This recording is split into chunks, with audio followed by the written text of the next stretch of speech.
Assalamualaikum warahmatullahi wabarakatuh. Waalaikumsalam warahmatullahi wabarakatuh. Hari ini kita melanjutkan materi sesuai dengan kesepakatan dengan teman-teman bahwa pada hari Rabu ini kita akan online gitu. Gimana rasanya? Kemarin kita sudah offline, sekarang online lagi gitu. Kita akan membahas tentang konsep peluang dan distribusi peluang. Ini, mohon maaf, video saya matikan saja ya, biar stabil ya. Apa itu yang kita sebut dengan suatu peluang? Saya coba full screen.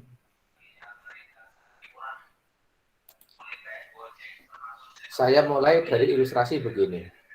Misalkan ada sebuah koin, kita lambungkan sebanyak 3 kali. Yang kita sebut sebagai hasil atau outcome, itu adalah sisi koin yang bagian di atas. Kalau kita lambungkan, kemudian kita tangkap, sisi yang muncul di atas, itu yang kita sebut dengan nama outcome. Nah, kemudian, kalau sebuah koin tadi kita lambungkan sebanyak 3 kali, padahal koin posisinya adalah 2, maka banyaknya kemungkinan urutan yang ada itu sebanyak 2 pangkat 3. Sehingga kita akan punya 8. Ruang sampel itu, nanti kalau boleh saya tuliskan, saya coret-coret saja. Kita bisa mendefinisikan dari ruang sampel tadi itu dalam bentuk kombinasi seperti ini. Maaf, saya keluar dulu dari slide. Saya masuk di papan tulis. Bentar, saya masuk dulu ke papan tulis.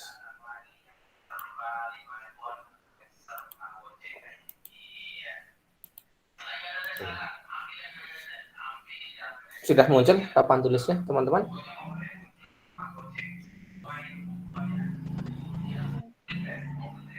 Halo, sudah muncul papan? Sudah ya? Sudah, Pak. Oke. Tadi kita punya sebuah koin, kita lambungkan sebanyak 3 kali. Sebuah koin dilambungkan 3 kali.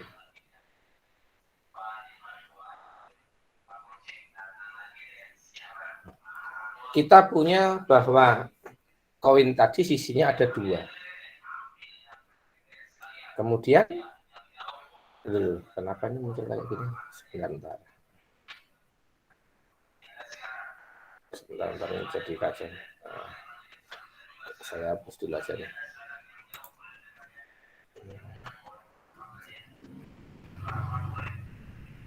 Sebuah koin kita lambungkan 3 kali, maka kita akan tentukan bahwa sisi koin ada 2, kita lambungkan 3 kali. Nah, kita punya ada 8 kemungkinan. Kita akan selidiki, benar nggak 8 kemungkinan tadi? Gitu. Pada saat kita punya sebuah koin, misalkan kita katakan G adalah gambar, munculnya gambar, kemudian A adalah munculnya angka,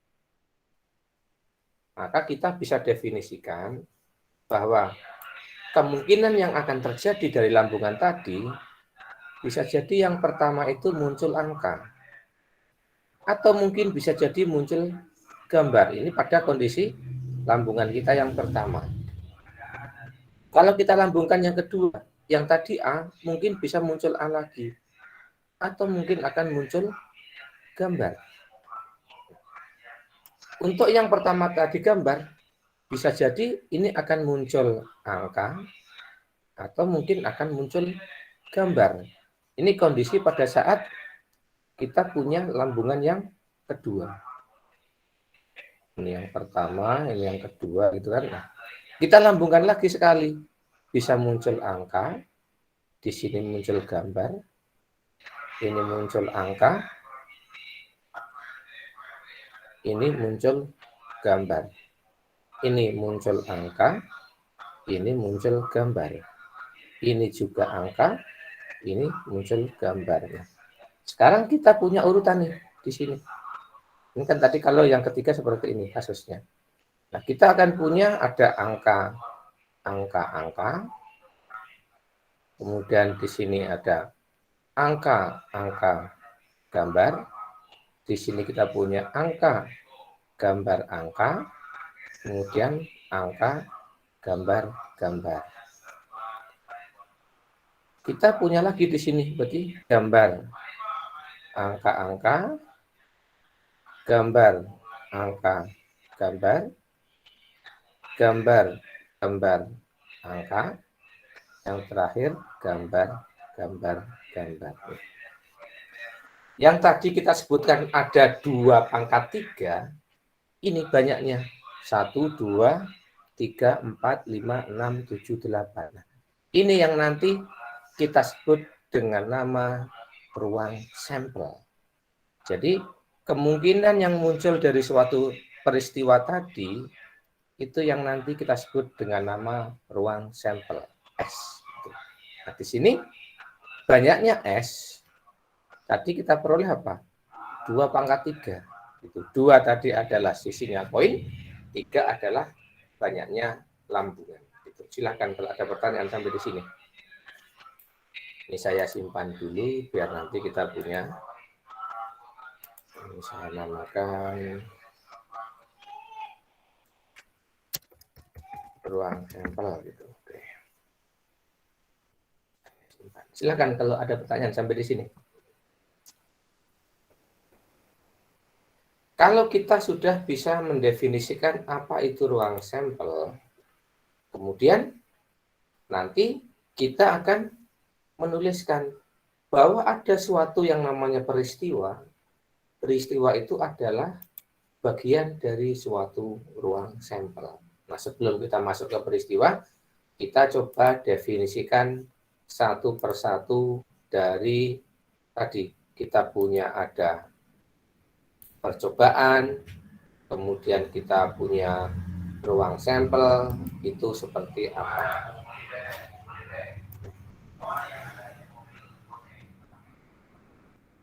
Apa yang kita sebut dengan suatu percobaan? Yaitu suatu proses kita mengumpulkan suatu data. Data dari apa? Dari suatu fenomena yang menunjukkan adanya perbedaan atau variasi. Di sini inti dari suatu percobaan tadi itu adanya variasi. Kalau hasilnya sama semua, itu namanya bukan suatu percobaan. Koin dilambungkan 2 kali, tapi sisi koinnya itu apa? Semuanya sama, gambarnya sama semua gitu. Misalkan ada 2 koin gitu kan, kemudian dilem, berarti kan sisinya bisa jadi apa kan? Muncul sama semua, itu namanya curang gitu kan. Itu bukan suatu percobaan kalau seperti itu. Sebagai contoh begini. Enggak ada ya. Enggak. Kalau misalkan kita melakukan suatu percobaan, kita mengamati produk yang gagal. Berarti nanti kita akan punya ruang sampel kita itu apa? Berarti banyaknya yang gagal. Misalkan tadinya bagus, kemudian ada yang sukses, yang gagal. Atau mungkin pertama kita lihat ada produk gagal, kemudian ada yang produk sukses. Nah, kelompok-kelompok tadi. Ayo, gimana Mbak? Mbak Ati ini ada apa? Saya kaget nih. Tadi kenapa?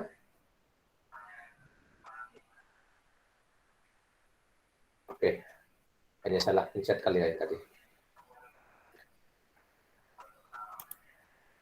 Kemudian kalau kita tadi punya definisi yang saya tuliskan dalam papan tulis itu ruang sampel. Biasanya ruang sampel tadi kita notasikan dengan huruf S.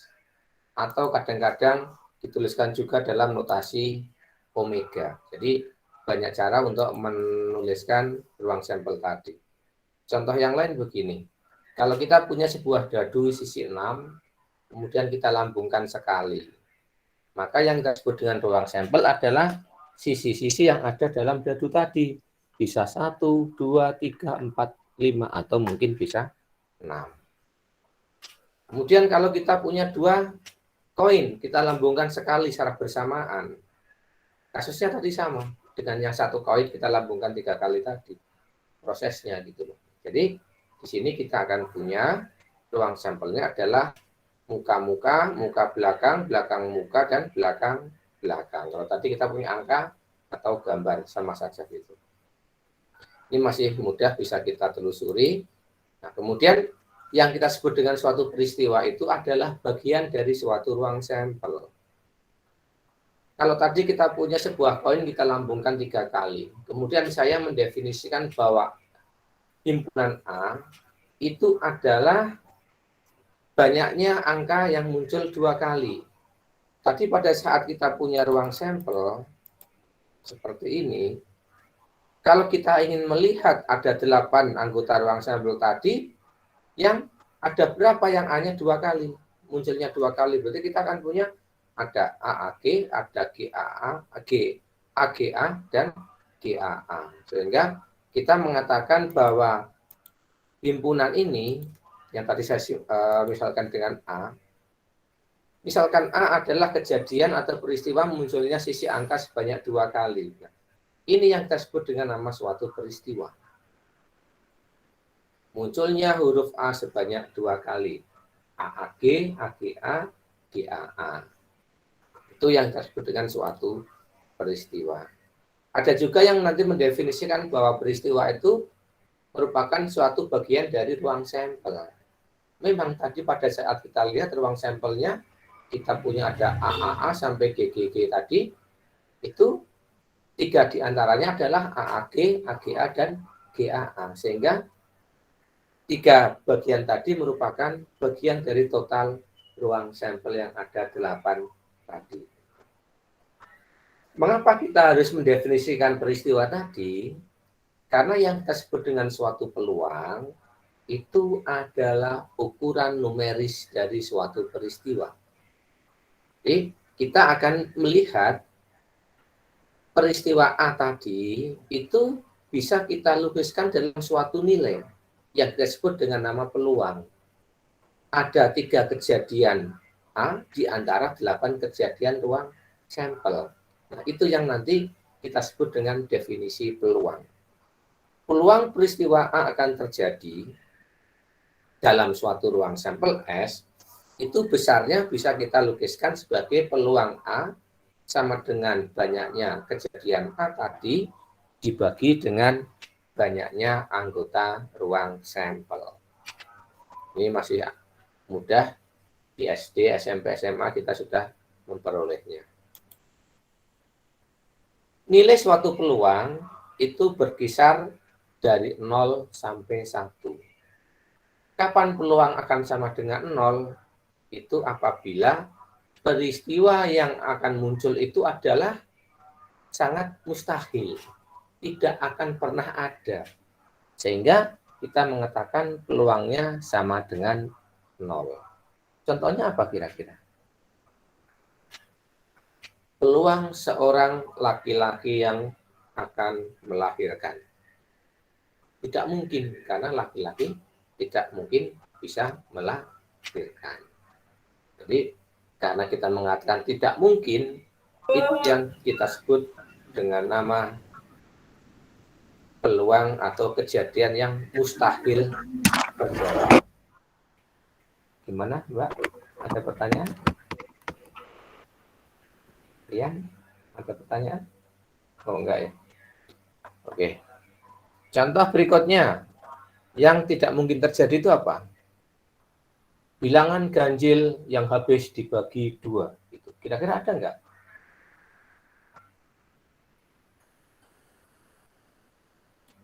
Tidak ada.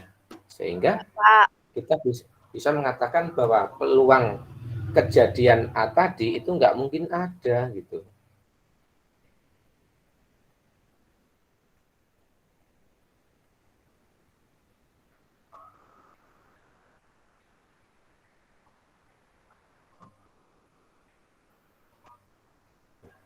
Kemudian kapan peluang itu akan bernilai 1? Itu apabila peristiwa tadi itu pasti akan terjadi. Contohnya apa? Misalkan kalau saya, karena saya Muslim, itu dalam Al-Quran itu ada. Dalam suatu ayat, Allah berfirman apa? Setiap yang berjiwa pasti akan mati. Ada kata pasti akan mati. Orang mengatakan peluang akan sama dengan 1, itu pasti akan terjadi. Sehingga kita bisa mengatakan bahwa peluang tadi akan bernilai 1. Nah, kalau peluang itu bisa terjadi atau tidak, peristiwa tadi bisa muncul atau tidak, berarti nilainya dia akan berkisar dari 0 sampai 1. Nah, itu yang nanti akan kita sebut sebagai nilai peluang. Kita nanti akan mencoba mendefinisikan tadi. Nah, sekarang kalau kita kembali ke contoh tadi, misalkan X adalah banyaknya huruf A yang muncul dalam pelambungan koin tadi. X akan sama dengan 2, itu artinya bahwa yang muncul adalah AAG, AGA, dan GAA. Sehingga banyaknya anggota X tadi adalah 3, dibagi banyaknya anggota ruang sampel adalah 8. Sehingga kita bisa menuliskan peluang munculnya peristiwa X sama dengan 2 tadi, itu adalah 3/8. Nah, itu yang nanti kita sebut dengan nama suatu fungsi peluang. Mengapa merupakan suatu fungsi? Karena bentuknya adalah dalam suatu rumusan. Px besar sama dengan 2, itu artinya apa? Bahwa kita akan melihat dalam lambungan koin sebanyak 3 kali, apabila muncul A-nya adalah 2 kali. Itu. Fungsi peluang tadi ada kalanya didefinisikan dari suatu percobaan, atau kadang-kadang itu sudah punya rumusannya. Hari ini kita akan belajar tentang fungsi peluang yang sudah ada rumusnya, bukan yang dihasilkan dari suatu percobaan. Karena besok pada saat kita melakukan penelitian dalam masalah ekonomi sebagai contoh, itu banyak peristiwa yang terjadi, tetapi sudah didekati dengan suatu rumus tertentu. Jadi kita tidak akan melihat secara langsung peristiwanya tadi, gitu loh. Sehingga bisa kita modelkan nanti. Ada beberapa bentuk fungsi peluang khusus yang akan kita bedakan menjadi 2 bagian besar. Yang pertama adalah apabila nilainya itu menjalani suatu bilangan yang kita sebut dengan nama variabel random discrete, atau mungkin yang kedua yang kita sebut dengan variabel random continue apabila dia menjalani suatu interval. Nah, hari ini kita akan mencoba belajar tentang distribusi khusus tadi. Kemudian nanti akan sekalian kita cobakan bagaimana cara kita menghitung menggunakan Excel. Yang pertama yang kita sebut dengan suatu percobaan Bernoulli. Apa itu percobaan Bernoulli? Yaitu suatu percobaan yang hasilnya itu hanya ada 2. Sukses atau gagal, gitu. Laki-laki atau perempuan, gitu. Nyala atau padam. Pokoknya yang hanya ada 2 kemungkinan tadi, hidup atau mati, gitu. Percobaan Bernoulli itu akan memiliki peluang suksesnya dilukiskan dengan simbol P, sedangkan peluang akan tidak sukses atau gagal itu adalah 1 min P. Nah, nilai 1 min P kadang-kadang didefinisikan dalam bentuk Q. Yang kita sebut dengan suatu fungsi peluang, itu apabila kita bisa merumuskan secara matematis bagaimana fenomena kejadian tadi. Kalau saya punya P-nya adalah peluang sukses, maka saya bisa mendefinisikan suatu rumus bahwa Px sama dengan I itu akan sama dengan P pangkat I kali 1 min P pangkat 1 min I. Nah, I itu apa? I itu adalah suatu indeks yang tadi menyatakan dia gagal atau sukses. Kalau gagal kita beri nilai 0, sedangkan kalau sukses kita beri nilai 1. Nah, sekarang kalau kita ilustrasikan tadi, untuk X sama dengan 0, berarti P pangkat 0 itu adalah 1, kemudian 1 min P pangkat 1 min 0, berarti tinggal 1 min P. 1 min P tadi adalah Q, artinya kalau X sama dengan 0, itu berarti sama dengan Q, artinya dia gagal. Sebaliknya, kalau I-nya sama dengan 1, berarti kita akan punya PX sama dengan 1, akan sama dengan P pangkat 1 dikalikan 1 min P pangkat 0. Semua bilangan kalau dipangkatkan 0 hasilnya 1. Sehingga kita pada saat PX sama dengan 1, nilainya adalah P. Artinya itu kejadian suksesnya. Itu nanti akan kita coba terapkan bagaimana cara kita melihat datanya tadi. Kejadian Bernoulli itu hanya berlaku untuk satu individu. Nah, sekarang bagaimana kalau individunya lebih dari satu? Jika lebih dari satu, maka kita bisa lihat gabungan dari individu tadi itu akan membentuk peristiwa yang namanya binomial. Sama kasusnya dengan Bernoulli, hanya punya ada dua kemungkinan, sukses atau gagal. Tetapi ada sebanyak N individu. Untuk menyatakan berapa banyaknya yang sukses, itu kita bisa tuliskan apa? Dari 0, 1, 2, sampai N. X sama dengan 0, artinya dari sebanyak N orang tadi, yang sukses 0, berarti tidak ada satupun yang sukses. X sama dengan 1, artinya yang sukses adalah 1 orang. Dan seterusnya. Nah, kemudian rumus yang bisa kita peroleh dari percobaan binomial, yaitu Px besar sama dengan X kecil, akan sama dengan kombinasi N dan X, dikalikan P pangkat X, dikalikan Q pangkat N min X. Bagaimana cara kita menggunakan konsep tadi? Yang pertama, kita ingat dulu sifat-sifat dari kombinasi. Apa itu sifat dari kombinasi? Yang pertama, kalau saya ingin menghitung nilai kombinasi N dan X, atau biasanya kalau saudara dulu waktu SMA dituliskan dalam notasi C, NCX gitu, itu akan sama dengan N faktorial dibagi X faktorial kali N min X faktorial. Sedangkan kalau kita definisikan, N faktorial itu adalah N min 1 faktorial dikalikan dengan X. Pada saat tadi kita bicara fungsi dari binomial, kita bisa mengatakan bahwa rata-rata dari binomial itu adalah N kali P dengan variansi N kali P kali Q. Nanti ini dalam pembahasan selanjutnya akan kita gunakan, tetapi untuk hari ini kita tidak menggunakan konsep rata-rata dan variansi. Kita coba contoh kita yang pertama. Misalkan contohnya begini. Peluang bahwa seorang pembeli online akan memperoleh pesanan yang sesuai dengan keinginannya.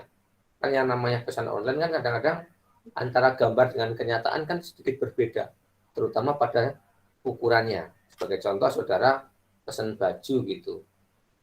Hanya dikirimi fotonya saja, kita tidak pernah tahu kira-kira kalau saya pakai itu meskipun Excel, sama nggak dengan ukuran Excel yang seperti biasanya gitu. Nah, ternyata setelah kita amati, kita selidiki bahwa seseorang akan membeli online dan dia itu puas dengan apa yang mereka dapatkan pada saat pengiriman itu hanya 0,4. Jadi peluang akan suksesnya tadi adalah 0,4. Kemudian jasa pengiriman tadi melakukan survei. Dia mengamati sebanyak 15 orang. Dari 15 orang tadi akan dihitung peluangnya. Tepat 5 orang yang ternyata pesanannya sesuai. Itu pertanyaan kita yang pertama. Yang kedua, antara 5 sampai 8 orang yang dinyatakan puas dan seterusnya. Nah, bagaimana cara kita mengerjakannya? Saya akan menggunakan 2 cara. Yang pertama bisa nanti langsung menggunakan coret-coret. Kedua, perhitungannya akan kita gunakan Excel. Tapi sebelumnya saya tuliskan dulu yang dimaksud dengan soal tadi begini. Mungkin saya tuliskan dalam 2 layar gitu aja. Oke, saya geser.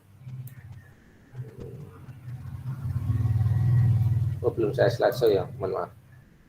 Saya share screen dulu untuk papan tulisnya begini.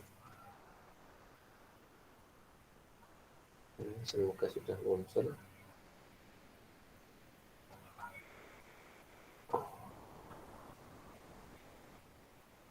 Oke, sudah muncul ya? Sudah, Pak. Oke, sekarang kita lihat yang kita sebut dari soal tadi itu begini. Misalkan saya tuliskan contoh gitu ya. Contoh 1 itu diketahui bahwa peluang suksesnya P-nya itu sama dengan 0,4. Kemudian ada sebanyak 15 orang. Pertanyaan yang pertama itu ditanyakan bahwa peluang X sama dengan 5. Itu sama dengan berapa? Kemudian yang B itu ditanyakan peluang apabila yang sukses dapat barang bagus itu 3 sampai 8 orang. Sedangkan yang ketiga, yang C, paling sedikit. Berarti saya bisa tuliskan paling sedikit X-nya itu 10 orang. Bentuknya seperti ini. Ini yang kita definisikan dengan nama paling sedikit. Berarti kan bisa 10, 11, 12, sampai 15. Sedangkan yang D, kita tuliskan paling banyak atau tidak lebih dari 7. Berarti X-nya itu lebih kecil atau sama dengan 7. Ini yang akan kita coba kerjakan. Pertanyaan yang pertama itu bisa kita selesaikan dengan bentuk begini.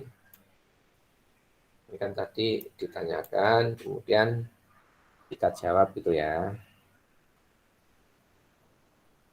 Berarti saya akan punya bahwa PX sama dengan 5, itu nanti kita akan punya kombinasi 15 dan 5, kalikan P pangkat 5, kalikan 1 min P pangkat 15 dikurangi 5. Ini kalau kita masukkan, kita akan punya bahwa kombinasi 15 dan 5, P-nya tadi adalah 0,4 pangkat 5, 1 min P berarti berapa? 0,6 pangkat 10. Kita akan hitung kombinasi 15 dan 5. Berarti saya akan punya 15 faktorial dibagi dengan 5 faktorial, kemudian dikalikan 10 faktorial. Kalikan 0,4 pangkat 5, di sini 0,6 pangkat 10. Nah, kita biasanya kalau punya kasus seperti ini, menghitungnya menggunakan kalkulator. Karena tidak mungkin kita akan menghitung angka-angka yang besar tadi tanpa kalkulator. Akan kesulitan. Oleh karena itu, kita akan sama-sama bagaimana menggunakan Excel untuk kasus kita yang kali ini. Misalkan saya buka Excel.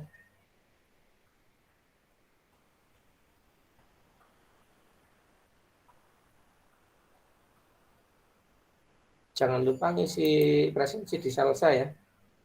Biar kita nggak kosong gitu. Bentar saya scan Excel mana ya ini Excel. Oke. Oh, semoga sudah muncul. Oke, sudah muncul. Saya akan mencoba menuliskannya begini. Ini saya besarkan lagi aja biar. Nah, misalkan saya ulangi saja ya. Nanti diketahui kita punya P-nya itu sama dengan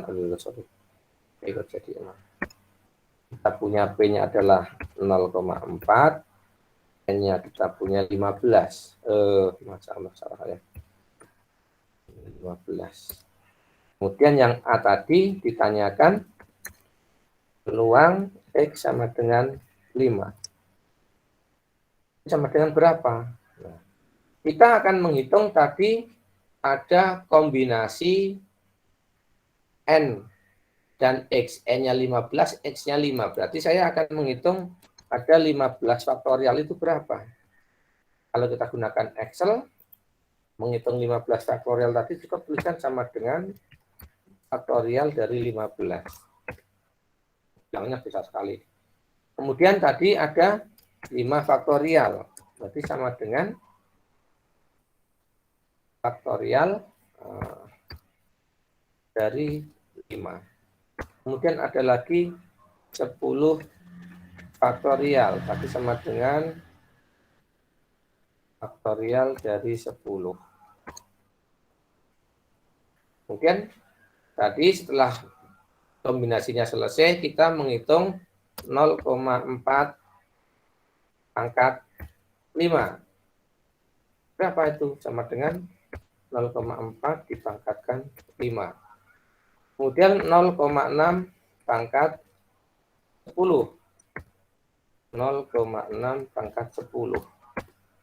Sehingga dari hitungan tadi kita bisa tuliskan bahwa Px sama dengan 5 tadi itu akan sama dengan 15 faktorial dibagi 5 faktorial kali 10 faktorial, atasnya dikalikan 0,4 pangkat 5 dikalikan 0,6 pangkat 10.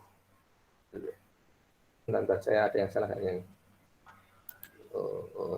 Ini jangan dipangkatkan lagi. Mohon maaf, saya salah.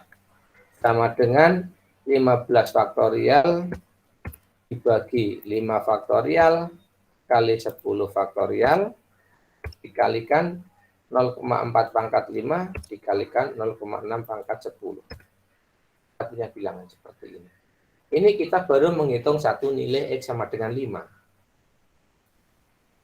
Excel yang kita gunakan kali ini itu seolah-olah kayak kalkulator saja.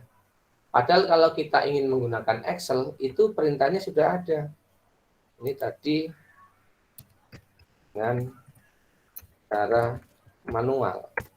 Nah, sekarang bagaimana kalau kita tidak manual? Sorry. Ini berarti saya pindah ke sini. Nah, sekarang kalau dengan menggunakan Excel, kita gunakan saja perintah sama dengan binom titik distribution. Kita masukkan di sini adalah banyaknya S, itu artinya adalah N, tadi 15. Kemudian, number S itu adalah suksesnya, berarti X-nya kita punya 5. Kemudian trialnya, percobaannya sebanyak 15. Kemudian peluang suksesnya adalah 0,4. Kemudian kita tuliskan false. Sama persis angkanya gitu. Jadi kalau kita dengan Excel, dengan Excel digunakan perintah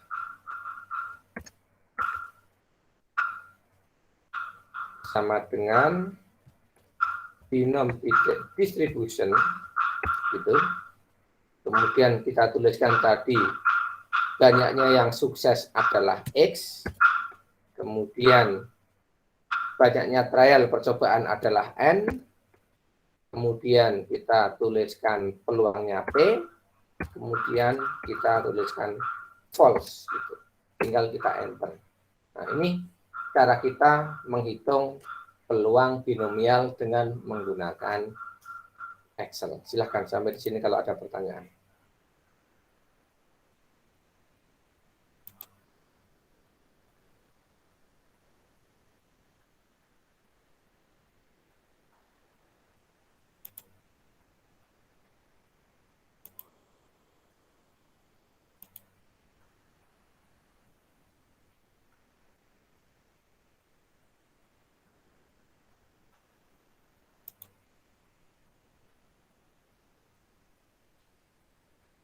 Oke, silakan kalau ada pertanyaan.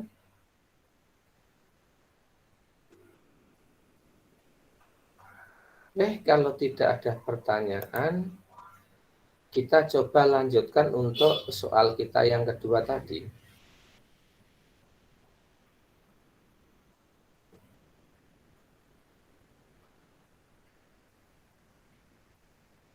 Oke, berarti kalau kita yang B tadi, kalau saya lihat soalnya tadi adalah peluang di mana X-nya itu dari 3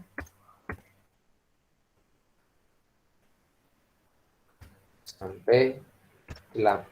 Nah, di sini artinya apa?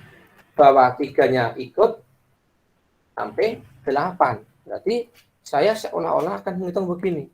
PX sama dengan 3, ditambah PX sama dengan 4, ditambah PX sama dengan 5, ditambah PX sama dengan 6, gitu.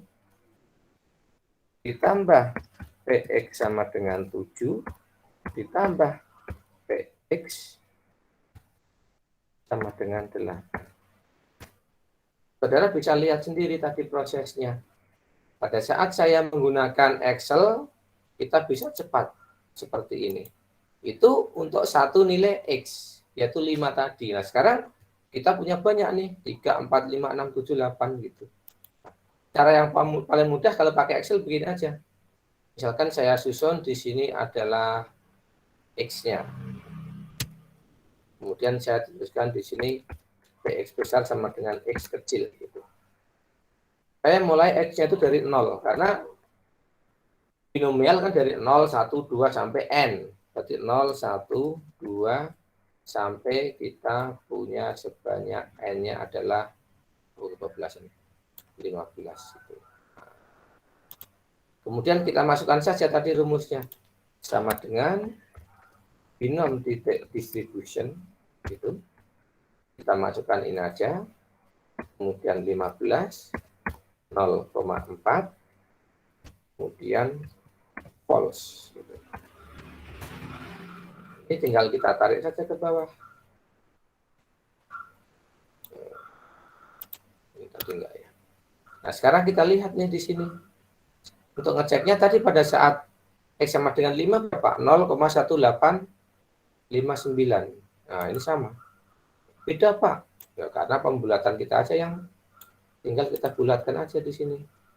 Ini kan tadi panjang banget ya, tinggal kita bulatkan lagi.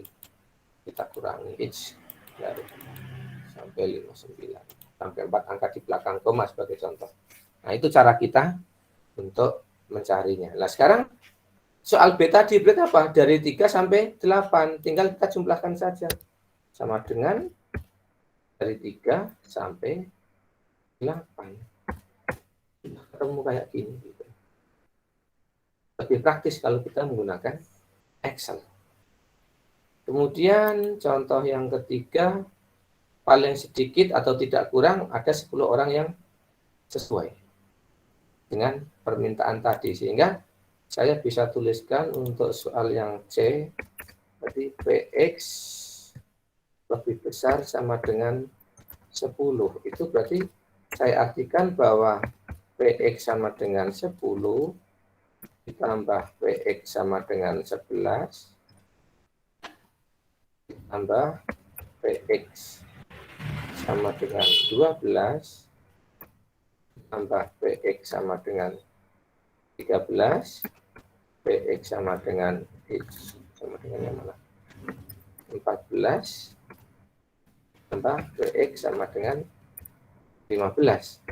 Nah, kalau kita tadi gunakan konsep tadi, kita cepat, tinggal apa? Sama dengan sum, kita lihat dari 10 sampai 15. Sudah ketemu seperti ini. Kemudian tentunya saudara akan bertanya, tadi pada saat kita menghitung satu persatu, mengapa itu ada false? Itu berarti kalau false, kebalikannya apa? True, gitu kan? Kalau kita ingin menghitung true tadi, itu seolah-olah nanti apa? Kita akan menjumlahkan dari sebelah kiri. Tadi sebagai contoh, kalau kita ini ya, saya misalkan akan tuliskan di sini PX lebih kecil atau sama dengan 8. Artinya apa?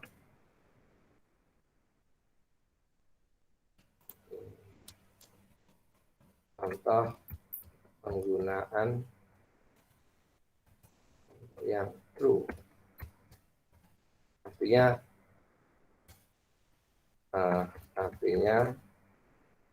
mencari distribusi kumulatif.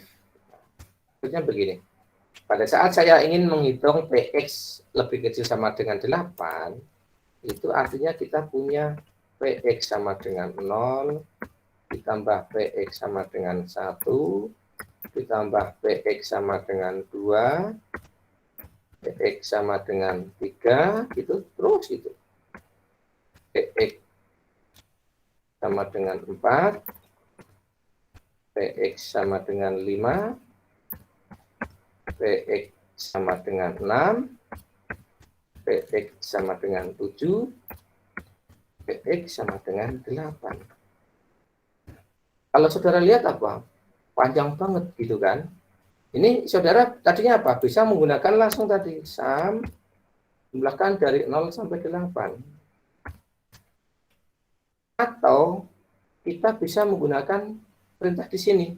Dengan menggunakan apa? Perintahnya itu adalah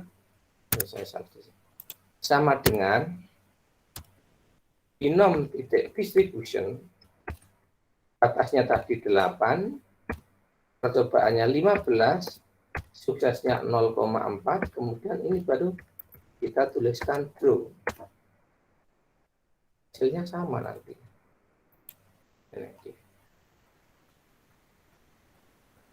Jadi tadi digunakan perintah ini,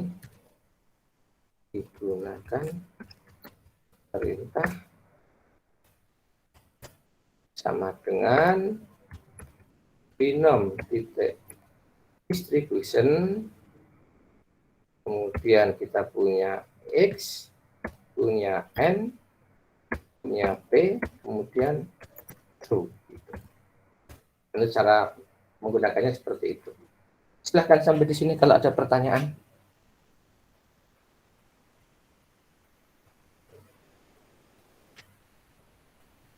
Ini saya simpan peluang untuk akuntansi dan manajemen.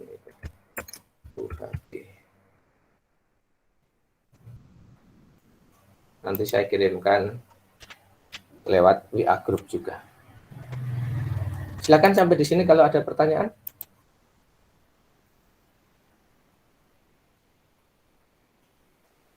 Oke, kalau tidak ada, sedikit saya masuk ke materi lagi. Saya lanjutkan. Kalau tadi kita sudah bisa menghitung peluangnya, mohon maaf dulu saya share screen-nya.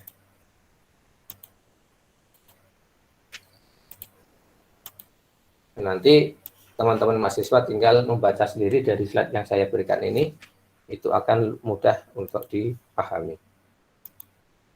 tadi prosesnya sudah saya tuliskan di Excel ataupun di coretan kita di papan tulis tadi.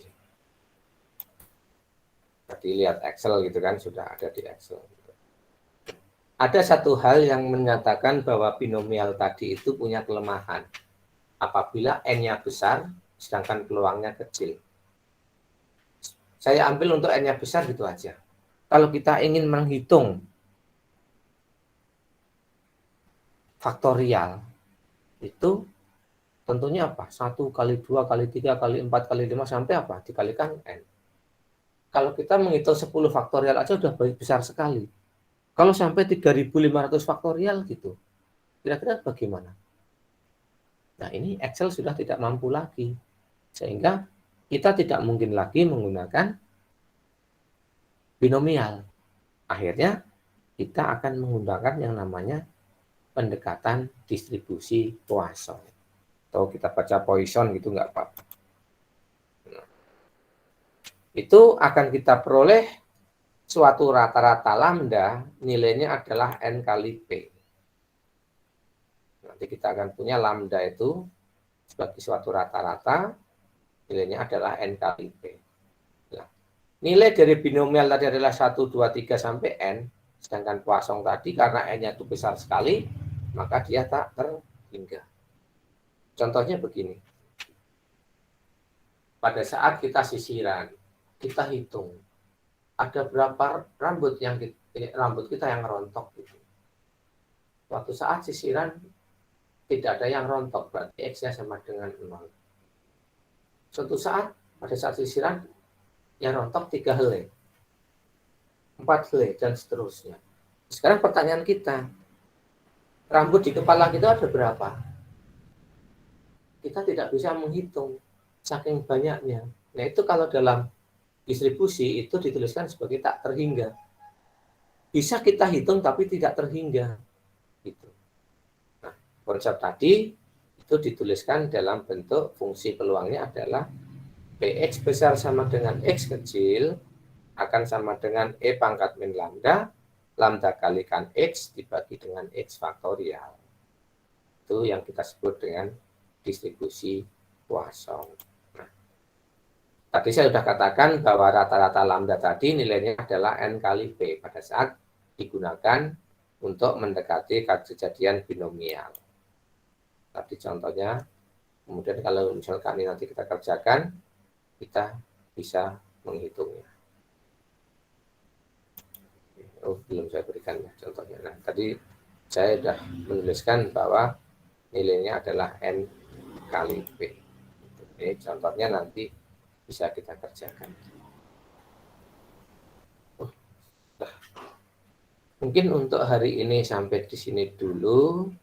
Hari Senin kita ketemu akan membahas lebih detail tentang distribusi Poisson, kemudian bentuk distribusi yang lainnya juga. Jadi kita masih banyak waktu sebelum UTS untuk membahas konsep-konsep peluang tadi. Demikian yang bisa saya sampaikan untuk pertemuan kita hari ini.